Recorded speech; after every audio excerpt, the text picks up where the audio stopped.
సంతోష బీఆర్టీయూ అనుబంధ ఆశా యూనియన్ రాష్ట్ర అధ్యక్షురాలిని. ఈ రోజు ముఖ్యంగా ఇక్కడికి రావడానికి ముఖ్య ఉద్దేశం ఏంటంటే మాస్ మెమోరాండం పేరుతో పిలుపునివ్వడం జరిగింది.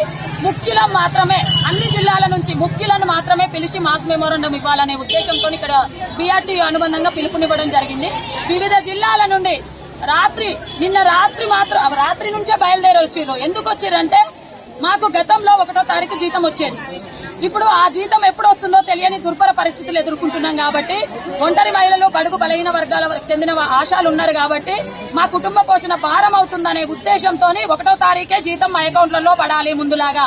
అలాగే కాంగ్రెస్ ప్రభుత్వం మేనిఫెస్టోలో పెట్టిన 2 డిమాండ్లు ఏంటి అంటే ఆశాలకు ఫిక్స్డ్ వేతనం 18,000 చేస్తామని చెప్పేసి పెట్టిరు. ఇంకొకటి ఉద్యోగ భద్రత కల్పిస్తామన్నారు. ఆ ఉద్యోగ భద్రత కల్పించాలి. అలాగే మేనిఫెస్టోలో పెట్టిన విధంగా 18,000 ఫిక్స్డ్ వేతనం చేయాలి. 1వ తారీఖే వేతనం రావాలనే ఒక ముఖ్య ఉద్దేశంతో ఆశాలకు పనిభారం తగ్గించాలి అనే ఒక ముఖ్య ఉద్దేశంతో ఈ రోజు బీఆర్టీయూ అనుబంధంగా ఆశాలందరం కలిసి కమిషనర్ గారికి మెమోరాండం ఇవ్వాలనే ఉద్దేశంతో ఇక్కడికి రావడం జరిగింది. అధికారుల దృష్టికి మా మెమోరాండం ఇచ్చి మాట్లాడడం జరిగింది. అధికారులతో జేడీ గారు కలిశారు, జాయింట్ డైరెక్టర్ గారు.